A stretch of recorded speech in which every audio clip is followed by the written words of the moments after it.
tem as histórias para vocês lidar. Então, a primeira coisa que vai acontecer, antes de todo um grupo falar e tocar nos pontos, as ideias que tiveram, alguém vai narrar a história, não é para ler, tá bom? Você vai explicar, ó, a história nossa é sobre a pessoa que tem essa e essa crença, ela pensa assim, assim, essa. Você vai descrever a história de forma geral e depois a gente vai lidar com os pontos aqui. Deu para entender? Uma pessoa falar como é a história, e aí me perguntaram aqui, uma das minhas perguntas assim, todo mundo do grupo precisa falar? Não, eu divido em grupo porque eu espero que você participe do grupo, que ninguém fique calado no grupo, porque é mais fácil algumas pessoas falarem quando tem 4, 5 pessoas, do que você falar quando tem 100 pessoas. Mas eu espero que você compartilhe as suas ideias, que você não deixe só aquele camarada que fala muito no grupo participar. Mas as nossas aulas vão ser interativas, você pode levantar momentos para tirar suas dúvidas, eu quero fazer provocações também, combinado? Então, sendo assim, o pessoal que teve estudo de caso 1, quem poderia ser o porta-voz para descrever a história? Lembrando, não é para você ler a história, mas você vai dizer para os outros grupos, e eu espero que você preste atenção também, como era a história de vocês, qual era mais ou menos o problema que você vai narrar. Então levanta aí, fica alto, o pessoal te vê, conta a história, vai, o pessoal vem e conta aí, vai. Vocês estão ouvindo, gente? Felipe tem 23 anos, ele cursa engenharia da computação. E ele é um cara que gosta muito de lógica, então em determinado momento da vida dele, ele se torna um pouco cético em relação a algumas coisas que ele estava vendo sobre a Bíblia e Deus. E aí ele começa a pesquisar em podcasts, livros, revistas, YouTube e várias coisas. E ele começa a se tornar não hostil ao cristianismo, mas ele chega um momento que qualquer coisa que você vai falar para ele, ele não acredita mais. Ele se torna cético e independente dos dados, e as dúvidas que ele faz para os amigos dele não são mais genuínas. São dúvidas que ele faz só para se satisfazer, porque não faz sentido. Então, o amigo dele, no final, ele só fala que... Posso ler pelo menos? Por favor. Esse amigo trouxe a situação até nós, não porque Felipe estivesse em confronto, mas porque sua dúvida parecia mais complexa do que simples incredulidade. Felipe não parece indiferente às questões espirituais, tampouco demonstra hostilidade aberta. Sua inquietação parece genuína, mas permanece tensão. Ele está realmente buscando a verdade ou apenas protegendo-se da possibilidade de encontrá-la. Legal. Deu para entender, gente? Resumo, o Felipe é um cético. Ele está procurando por um tempo algumas informações, chega uma hora que ele fala assim, eu não sei se Deus existe, se Deus não existe, eu não sei se essa verdade realmente existe, então ele começa a questionar tudo. Agora eu quero ouvir vocês, gente, não só respondendo as perguntas de forma direta, mas o que vocês interagiram também, quais foram os destaques. Vocês conseguem ver essa história acontecendo na vida real, talvez vocês conheçam pessoas assim, certo? Então vamos lá. É possível que vocês conseguiram identificar vários pressupostos, eu espero que vocês tenham identificado vários pressupostos. Coisas que ele acredita sobre a vida, sobre Deus. Quem quer compartilhar alguns deles? Vamos lá, tem um livro bom para falar aqui, hein? Vamos lá, pelo menos alguns pressupostos. Ele vê a fé como algo irracional, não alguma coisa que... uma coisa bem lógica mesmo, que ele diz que a fé é passada como herança cultural, necessidade emocional, sinal de ingenuidade intelectual. Então, realmente, ele vê a fé como parte da cultura, não como uma coisa que você vai estudar, analisar e acreditar mesmo depois de estudar. Você acha que parece que ele acredita que fé é algo que pessoas mais ignorantes, mais simples, com menos informações tendem a acreditar? Sim. Foi isso que vocês pensaram? E também ele achava que era tipo uma herança cultural. Então eu tenho fé porque meu pai, minha mãe teve, então a gente passa pra mim. Então, se eu for puxando de trás para frente, meu pai tem, porque meu avô tem porque o bisavô, ou alguém ensinou ele. Então, de alguma forma, alguém criou isso e a gente está se acostumando a isso, reproduzindo há muito tempo. Legal. E talvez quando pela faculdade de engenharia, estilo mais intelectual e visão, ele quer seguir talvez um padrão, uma moda. De lá no início, ele quer ter essas dúvidas, só que com o tempo vai virando algo sobre a imagem dele. Talvez seja um temor a homens ou algo relacionado a isso, de eu quero parecer uma pessoa madura intelectualmente. Como ele falou aqui, a dúvida é um sinal disso. E a fé é o oposto disso para ele, que é uma imaturidade intelectual. Então, talvez seja isso também. Com o tempo, ele vai querendo pessoar essa imagem, não é algo do coração dele. Ele anseia ter uma verdade, mas na imagem dele ele quer parecer uma pessoa que duvida para ser mais madura. Legal. Então, fé irracional, tem um ponto de que ele quer ser aprovado pelas pessoas, certo? Vou colocar aqui como se colocou temporal homens, mas ele quer aprovação. O que mais que ele acredita? É uma necessidade emocional também. A pessoa só tem que ter da emoção dela. Que fé é uma necessidade emocional. Tá.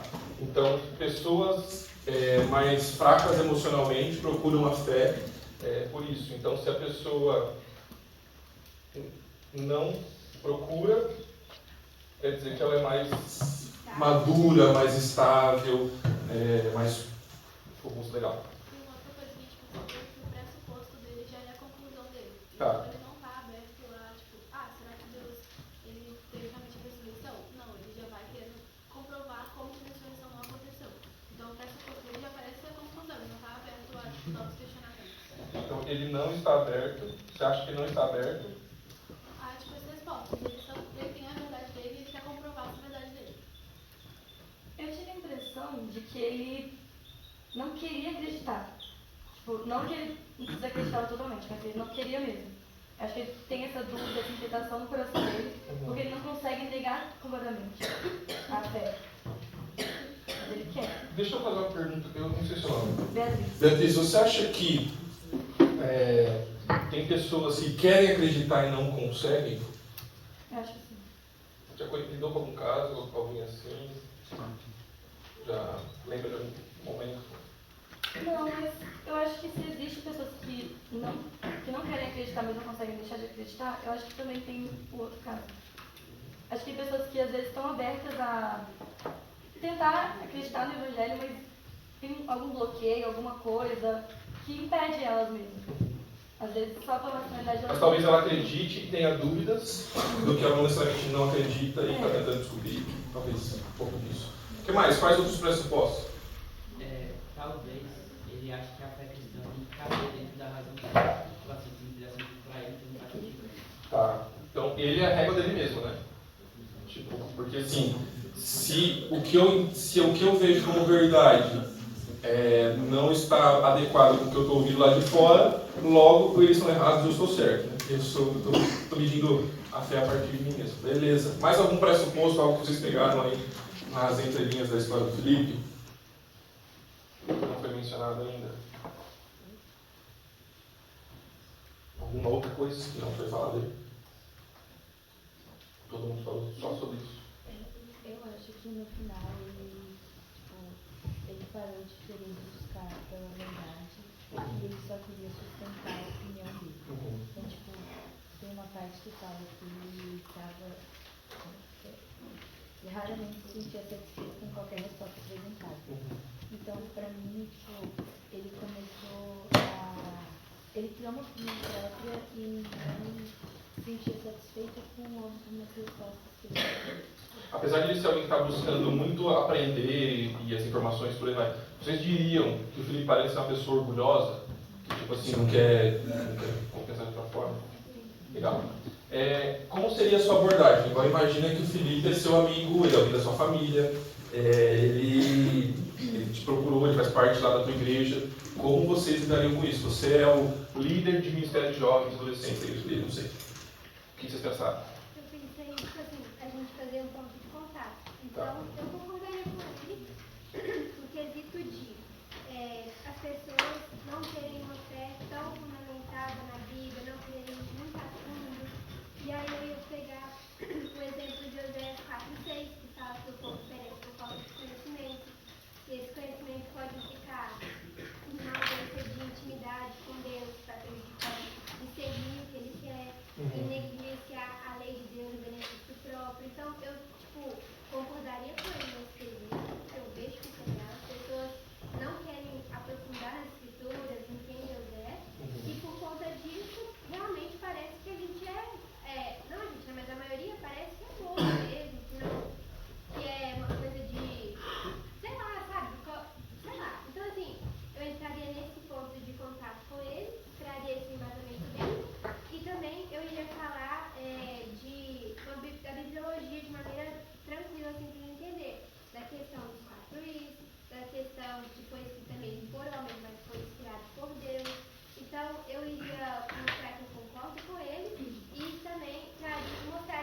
um lado da fé que é tipo assim, eu também sou inteligente, também sou racional como você.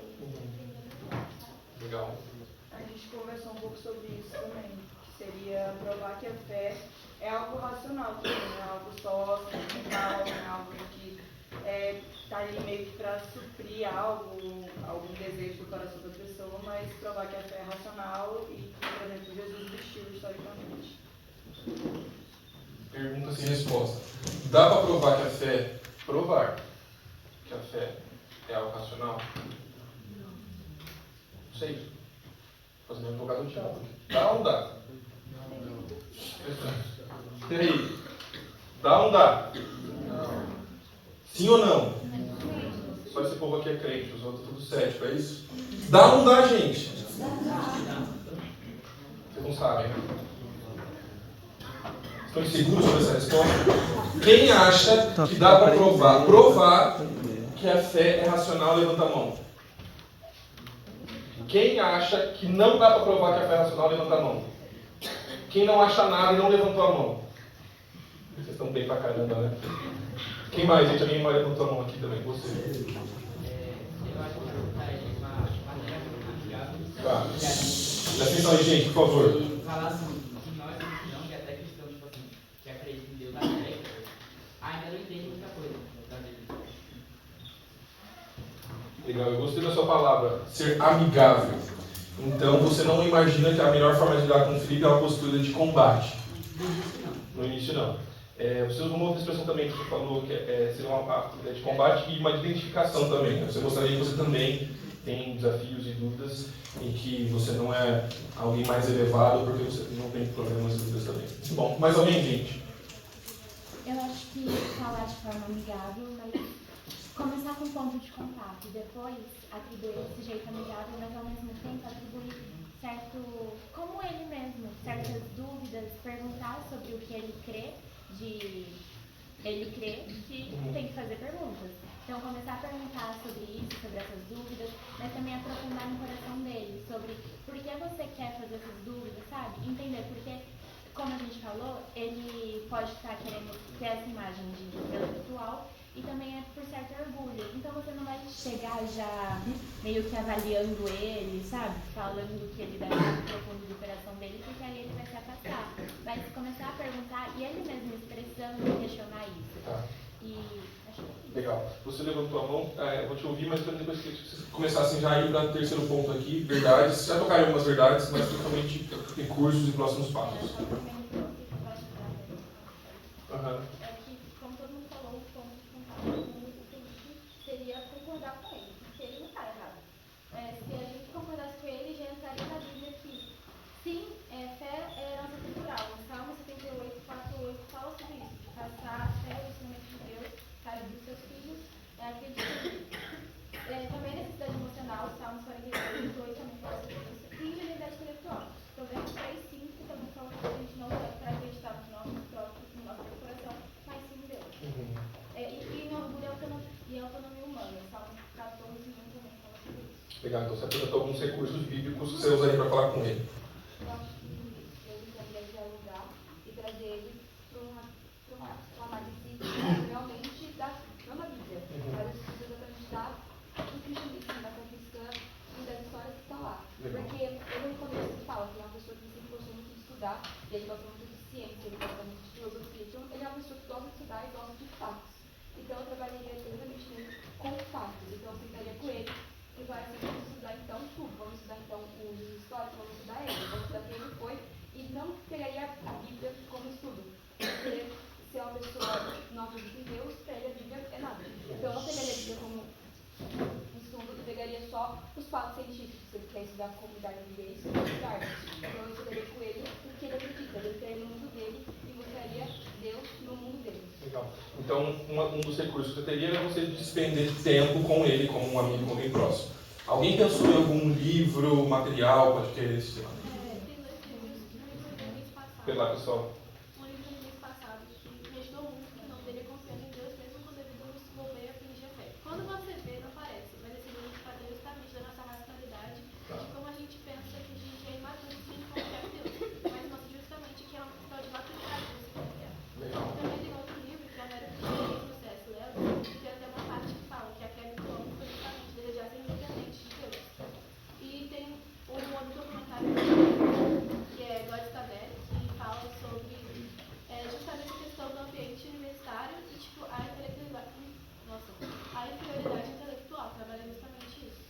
vou ouvir você, depois a gente vai para o próximo grupo já. Pois não. Tá. Não sei se alguém já falou desse versículo, mas tem um versículo lá em Deuteronômio, né? Fala que as coisas cobertas que pertencem ao Senhor, nosso Deus, mas as que pertencem a nós, aos nossos filhos, para assim. Tem coisa que a gente não entende mesmo, que a Deus. E também tem um versículo em Mateus que fala que se a gente ouvir a palavra do Senhor, não é para Deus do seu coração.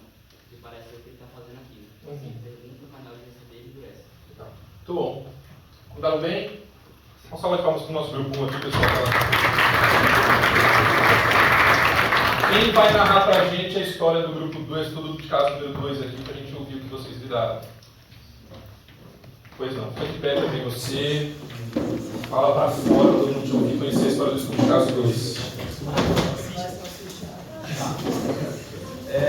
A gente estudou o caso da Mariana, que ela tem 34 anos, ela é médica pediatra, e até pouco tempo atrás ela tinha uma fé, ela não duvidava, diferente do Felipe, ela não tinha uma fé contra o cristianismo, mas ela também nunca foi atrás, sabe? Não era contra, mas também fazia parte. E como ela é médica pediatra, pouco tempo atrás, começou a ficar mais conflitante para ela, porque ela começou a acompanhar um caso de uma criança e ela falava, ela tinha muito sentimento de impotência. E ela falava, cara, se Deus realmente existe, como ele pode, se existe um Deus bom, teoricamente bom, por que ele deixa eu sofrer? A criança fala que a criança não fez nada, a família era amorosa, presente, mesmo assim havia dor que a seguia. Então ela sentia impotência, ela pensava, eu não posso fazer nada, mas se existe um Deus, ele pode fazer. Teoricamente ele pode fazer, por que ele não faz? Então o conflito dela não é, como eu disse, diferente do Felipe, não é tipo, não crer em Deus, mas crer que existe um Deus que pode fazer o bem para todos e não faz, entendeu? E aqui no meio da história, uma amiga chega para ela e começa a falar que está orando por ela, e isso aí deixa o conflito ainda maior, porque ela fala, Deus ouve minha amiga orando por mim, mas ele não ouve orando pela criança, entendeu? Então isso fica muito conflitante entre ela. Mas aqui também fala que essas perguntas que cresciam nela não era de intelectuais, hostilidade intelectual, mas era um contato direto. Então ela tinha um contato com as crianças e a ideia que surgia, não era algo que ela do nada começou a pensar. E eu acho que é isso. Muito bom. Vocês conseguem imaginar essa história acontecendo, gente? Alguém aqui quer fazer medicina? Então, vocês vão lidar com esse tipo de coisa, certo? Você imagina você, médico, lá nos primeiros anos você vai na clínica, você está aprendendo algumas coisas, ou você decide ser pediatra, você decide ter outro caso, e eu estou em outra área da medicina, e você vê alguma coisa e fala, meu, não é possível isso que está acontecendo. Você consegue imaginar a dor da Mariana? Bom, vamos lá. Quero ouvir vocês, então, quais pressupostos a Mariana acredita, o que está por trás do que vocês entenderam e viram na história dela. O que ela pensa sobre Deus, o que ela pensa sobre as pessoas, o que ela pensa sobre o mal, o que ela pensa sobre a situação. Vamos lá. A Mariana, ela acredita que Deus pode existir, ela não tem certeza. Deus existe, mas ela acha... Ela não tem certeza que Deus existe. eu acho que não. Ela fala que até pode existir um Deus, e ela vê assim, isso que a pessoa acredita, né? Que Deus é bom, que Deus é bom. E ela se questiona, se Deus é bom, por que ele permite coisas ruins? Tá. Ela é uma agnóstica, aí pode dizer isso ou não? Mais ou menos. Mais ou menos. O agnóstico é aquele, a gente vai falar disso mais à frente, né? Mas o agnóstico é aquele cara que até acredita que Deus existe, pode ser que ele exista, pode ser que ele não exista, mas ele pouco interfere nas coisas, porque ela não está conseguindo conciliar a ideia de que Deus existe com o fato de uma criança que não fez nada passar pelo que está passando. Eu coloquei ali que ela questiona a bondade de Deus, foi isso que você disse, né? Que ela está questionando se Deus existe, se a possibilidade de Deus existir está deixando ela inquieta porque ela está questionando a bondade de Deus. Quais outros pressupostos, quais outras crenças você percebe na vida da Mariana? Ela tem o pressuposto de que coisas boas deveriam acontecer com pessoas boas e coisas ruins deveriam acontecer com pessoas ruins. E ela não entende porque isso não acontece, porque que pessoas boas passam por coisas ruins. E ela não vê um Deus que é bom como o criador de um mundo ruim que só acontece coisas péssimas. Legal, ela está balizando o que está acontecendo com a criança na lei da semeadura, né? Coisas boas deveriam acontecer com gente boa, coisa ruim deveria acontecer com gente ruim. Porque se você plantou coisas ruins, faz sentido você colher coisas ruins. Se fosse um estuprador, ela não ia estar como você parece, pelo que você está escrevendo aqui, que ela não estaria com os mesmos sentimentos. Ela ia ser médica, mas ela vai falar, tudo bem, esse cara morreu, certo? É mais ou menos isso que ela sentiria, certo? Mas se é uma criança, um bebê, não, o bebê não deve morrer. Quais outras crenças, pressuposições, que mais vocês perceberam na história da Mariana, que vocês conversaram? Ela não acredita que Deus é soberano. Não acredita que Deus é soberano. Fala mais sobre isso. Ela não acredita que Deus, mesmo perante coisas ruins, Deus ainda continua sendo Deus e está sob o controle sobre todas as coisas que acontecem. Mas é difícil pensar que Deus é soberano numa situação como essa, né? Você consegue imaginar os pais desesperados? Vamos imaginar que esses pais talvez não são cristãos, ou talvez são cristãos que estão afastados de uma igreja, não são cristãos maduros. Os caras prepararam o quartinho, fizeram um chá de bebê. Há 2 anos atrás, uns pastores da nossa equipe não estavam conseguindo engravidar, fizeram um tratamento, descobriram a gravidez. Felipe, nome do pastor. E a Carol, a esposa dele, engravidou 2 crianças extremamente felizes. Marcaram a sessão de fotos, né? Faz foto do barrigão, antes e tudo mais. Tiveram que adiantar a sessão de fotos porque ela começou a sentir algo esquisito, foi pro médico, tem que ficar repousado. Tiraram as fotos. Na semana que elas tiraram as fotos, ela teve um exame que mostrou que a situação estava muito complicada e que precisaria ir para o hospital, porque ela teria que ficar internada até o dia do parto. Ela estava de 27 para 28 semanas. Se vocês não sabem, homens, como funciona a gravidez, normalmente se nasce de 38 até 42 semanas. Ou seja, ela estava algo em torno de 5 meses. Acima de 32, 33 semanas, um prematuro sobrevive tranquilamente. 30 semanas é relativamente seguro, menos que isso é bem complicado. Estamos todos na mesma parte. 27 para 28 semanas, vai para o hospital. 3 dias depois, 2, 3 dias depois, não tinha como segurar mais, fizeram um parto de emergência. As duas foram correndo para a UTI, as 2 menininhas. Uma das meninas, com 40, 50 dias, estava bem, foi para casa. A outra, cirurgia atrás de cirurgia, só complicações. Resumo da história, 3 meses, quase 100 dias depois, ela morre. Consegue imaginar? A gente acreditar que Deus é soberano nesses momentos. Aí vem o pastor, meu irmão da igreja fala assim, meu irmão, chora com ele, mas Deus é soberano, né? Cara, minha vontade numa hora dessa, dar um soco na cara do cara. Você não tem essa vontade? Imagina você como mãe, não, Deus é soberano. Eu entendo, tá? Se eu estou provocando a nossa discussão, reflexão aqui. O que mais, gente? Pressupostos.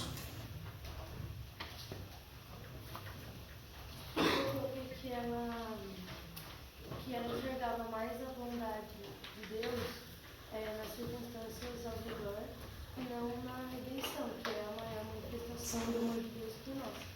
E eu acho que as pessoas têm essa tendência de olhar mais para as circunstâncias da redenção, porque elas não entendem a necessidade de perdão que a gente tem e o quão afundadas e condenadas pelo pecado nós somos. É uma coisa muito legal. Qual é a visão que vocês percebem, ou diriam que ela tem sobre a condição do pecado? Vocês falam sobre isso ou não? Eu acho que ela não sabe muito o sentido do pecado, né? Porque se ela acredita na lei da semeadura, ela não sabe que todo mundo é, todo mundo mereceria condenação eterna. Então eu acho que ela não sabe, o peso do pecado. Você está dizendo que o nenenzinho é um pecador. Porque merece morrer por conta disso. Nossa, como é dura, né? O que mais, gente, vocês acham que a Mariana acredita? Mais alguma coisa? Agora, você é um amigo da Mariana, você é o líder da Mariana, você é alguém próximo da Mariana, um colega de trabalho da Mariana, e qual seria a sua abordagem para interagir com ela? Como você falaria com ela? Como vocês conversaram sobre isso?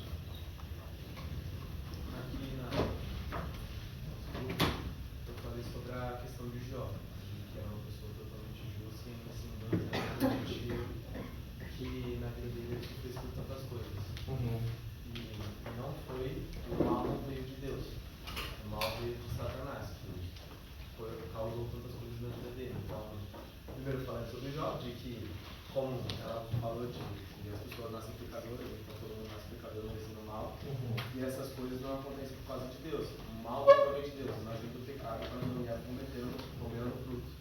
Legal. Então você diria algo do tipo, Jó é uma pessoa que também sofreu como você sofre, como essa criança, como esses pais. Como uma criança também. Que, como uma criança. Na vida para criar a pessoa mais justa, Aham. a criança também. Então pessoas boas também sofrem, pessoas que... Legal. O que mais? Eu acho que dá pra gente começar explicando pra ela o peso do pecado, Tá. porque como a pessoa ela não entende muito isso. E aí depois falar que, tipo, se Deus fosse... Eu já ouvi essa verdade, eu achei muito legal. Se Deus fosse erradicar o mal do mundo, ele teria que erradicar a humanidade inteira. E aí que ele não quer fazer isso, por isso aí ele vai entrar com um plano de salvação, que Deus é bom porque ele permite que a gente tenha uma chance de retornar a ele. Eu acho que seria mais ou menos isso. Vou polemizar mais. Essa criança, depois de 6 meses, morreu. Ela vai te perguntar assim, tá, eu entendi que pecado, eu entendi que salvação, mas a criança não teve a oportunidade de levantar a mão no culto dos jovens da sua igreja, ou lá na PV aceitar um apelo. Como que você liga para a Mariana agora? Então, aqui no texto fala que a Mariana, ela escutava muitas pessoas mencionando fé, esperança, e ela não via isso como consolo, mas como desconforto. Então, ela, tipo assim, duvidava. Não é o suficiente para ela. É, exatamente. Então, a gente, ao invés de, tipo assim, ficar perguntando essas coisas, a gente ia, assim, escutar ela e, tipo, agir com amor ao redor dela, testemunhar, assim. Mas também falar pra ela que você pode colocar suas dúvidas, seus questionamentos diante de Deus, sabe? Falar assim, Deus, eu não entendo por que o Senhor permite que as coisas aconteçam. Porque, às vezes, as pessoas não pensam que elas podem, sabe? Tipo assim, colocar diante de Deus isso. Não entendo, não sei porque o Senhor faz isso, duvido do seu poder. Tipo assim, só que a gente pode orar pra Deus, a gente tem essa liberdade por conta do que Jesus fez. A gente pode colocar diante de Deus as dúvidas, sabe? Legal. Então ela pode, uma das coisas que você falou é que vocês escutariam ela antes de trazer muitas respostas. E eu vou colocar aqui, só para a gente lembrar, a ideia de que nós podemos questionar.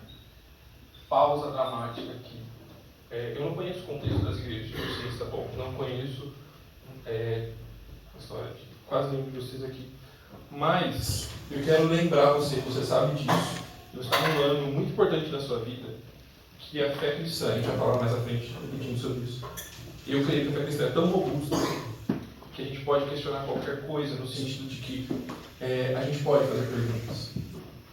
Talvez você não tenha, nos ambientes por onde você passou, e você talvez não tenha, inclusive em alguns ambientes aqui, que você pode questionar. Mas guardar isso não vai resolver. Encontre ambientes seguros.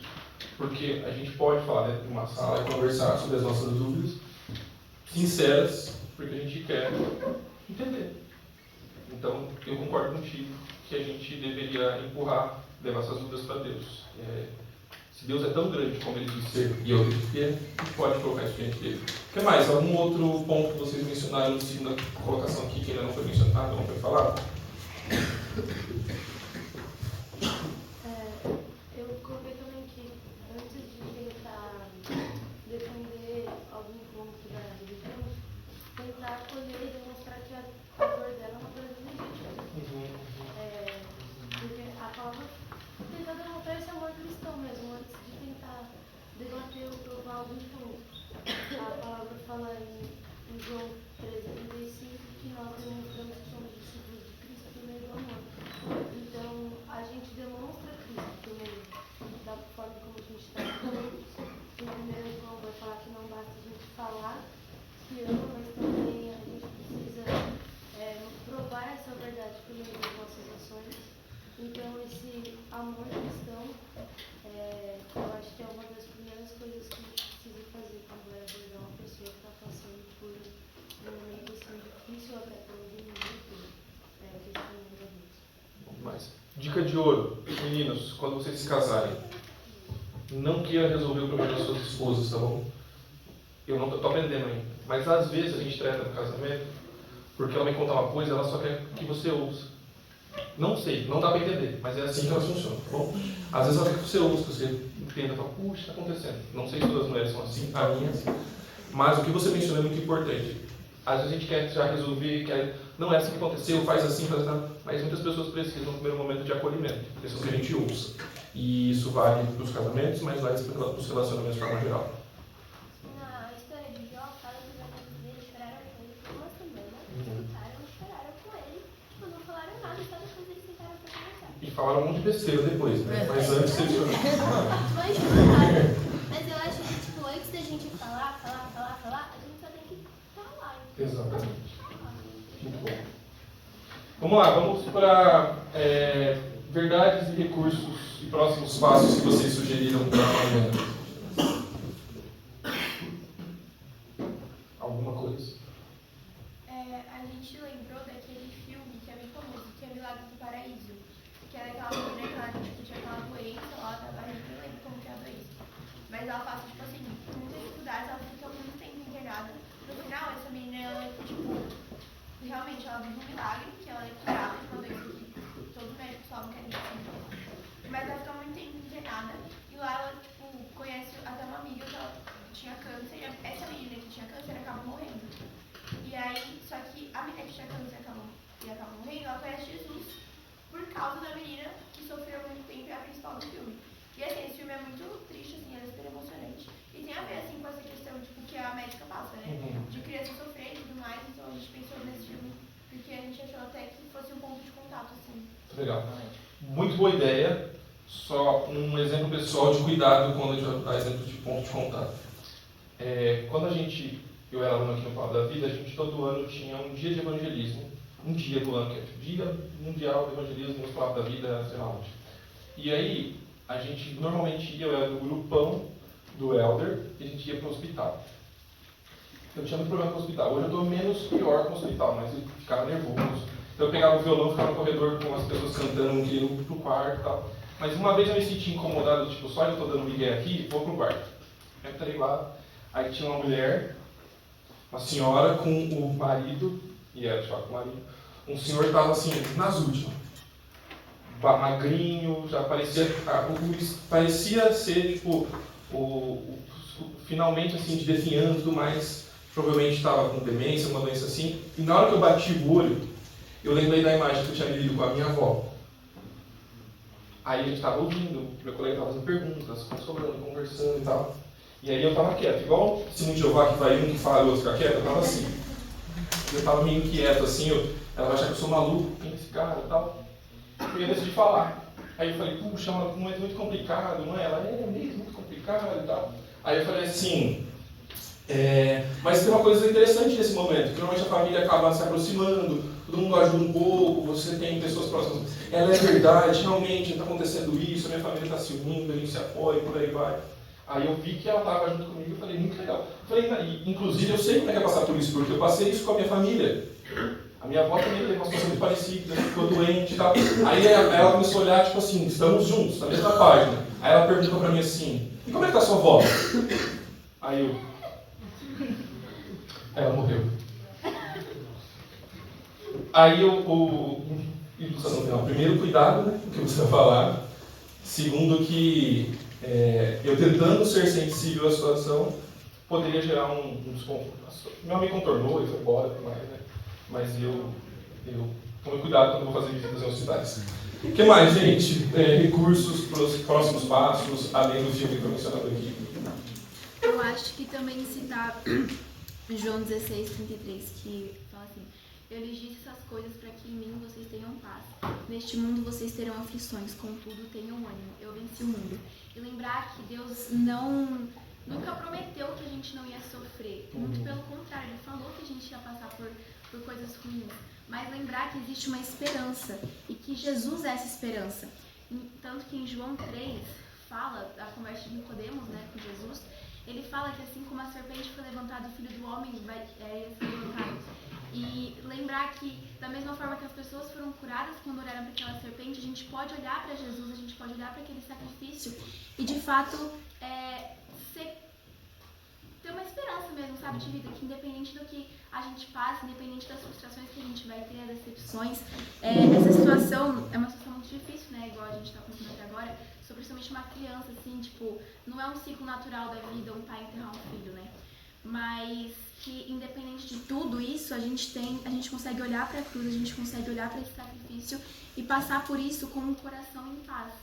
Legal. Então, um pouco ajustar a visão que ela tinha e até talvez a expectativa do que a vida realmente é, né? Que a vida é só alegria e coisas boas, mas a vida também tem as suas dores. Bom, mais palavras, recursos. Tem um filme muito legal, eu não assisti o filme, mas parece muito legal. Tem um texto bíblico.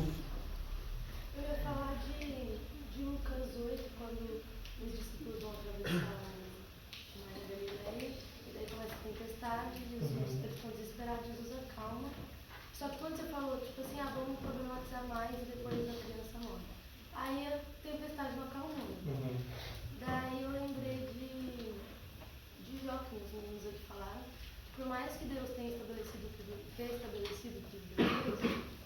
restaurado, Jó foi confortado antes que tudo fosse restaurado. E daí Só uma pausa. Pensa só, a restauração a gente fala da restauração de Jó, mas a gente não pode esquecer de um detalhe. Algumas coisas, tudo foi restaurado, colocado tudo, mas filhos não voltam à vida, tá bom? Então ele tem novos filhos e tudo mais, mas pensa que um filho que nasce não é um brinquedo que você substitui, um computador que quebrou, o celular que você troca por um novo, né? Então ainda tem sempre uma lembrança, né? Então esse exemplo de Jó é muito legal de você perceber isso, né? Existe consolo, mas ainda a dor muitas vezes vai continuar acompanhando a gente. Pode continuar, por favor. Desculpa. Aí eu falaria que tudo aquilo aconteceu sem que Jó entendesse o que estava acontecendo. E daí no capítulo 38, Deus começa a falar com Jó e ele fala assim, onde é que você estava quando eu não sei os alicerces do mundo? Ou quando eu estabeleci os limites do mar? Você alguma vez deu ordem para que o amanhã acontecesse? E daí a gente entende a nossa limitação diante de um Deus grandioso e a gente vê que a gente não consegue compreender tudo o que está acontecendo, porque são mentes limitadas tentando entender o que é limitado. E por ele ser grandioso, e ao mesmo tempo ser um pai zeloso, a gente pode descansar nessa esperança, como a Rebeca falou, olhando para a cruz e mostrando que ele é maior que nós e ao mesmo tempo cuida de nós.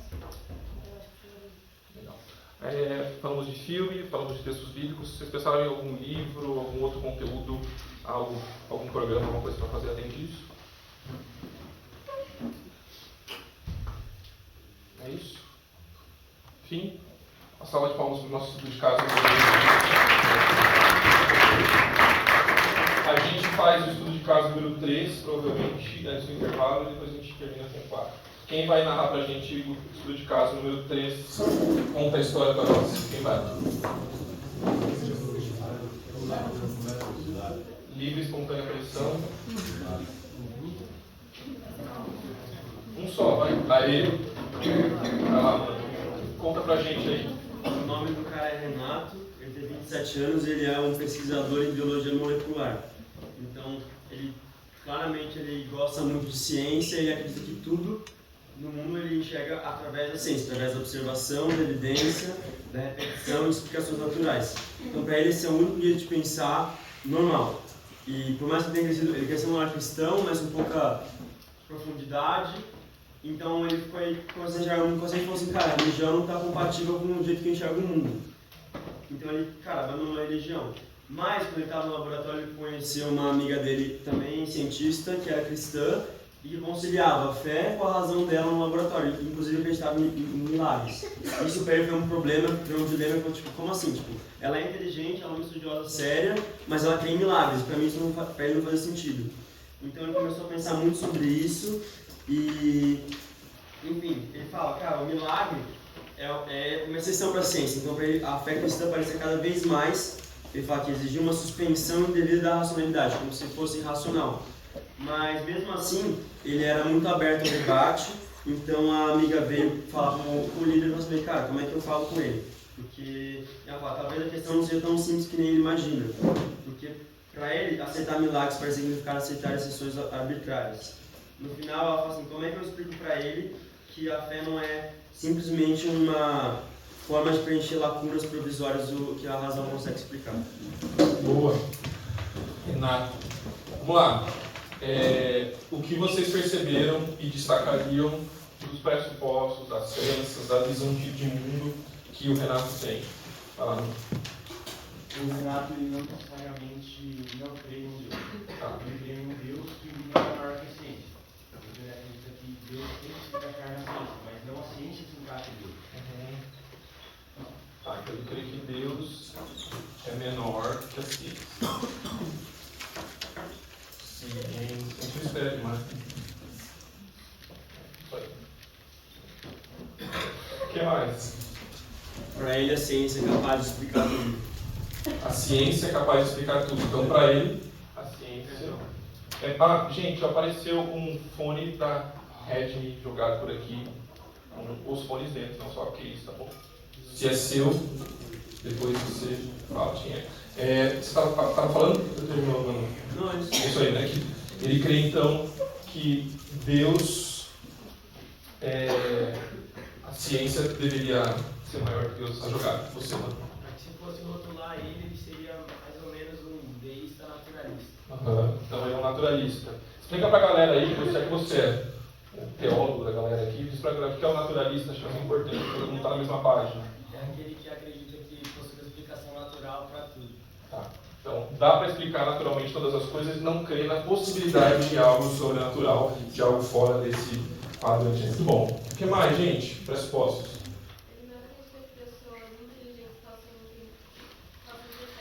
Legal. Ele pensa que pessoas inteligentes não têm fé. Ou seja, todo mundo aqui burro. Inteligentes não tem fé. Olha aí. Vocês assistiram, talvez é coisa mais antiga, mas assistiram The Big Bang Theory, a série? O Sheldon tem convicção disso, certo? O Sheldon pensa que a mãe dele e todos os outros são assim. E aí a mãe dele, bom, não vou falar todas as episódios mais pra frente, né? Mas ela meio que confirma essa informação. O que mais, gente? Ele não acredita em milagres. Não acredita em milagres. Legal. Então, por ele ser um naturalista, ele descreve da possibilidade de milagres existir. Não. Que Deus não é onipotente, então ele não tem o poder suficiente para ter uma intervenção divina no mundo material. Então Deus é limitado.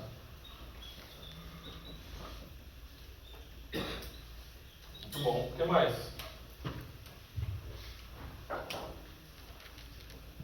Mais pressupostos?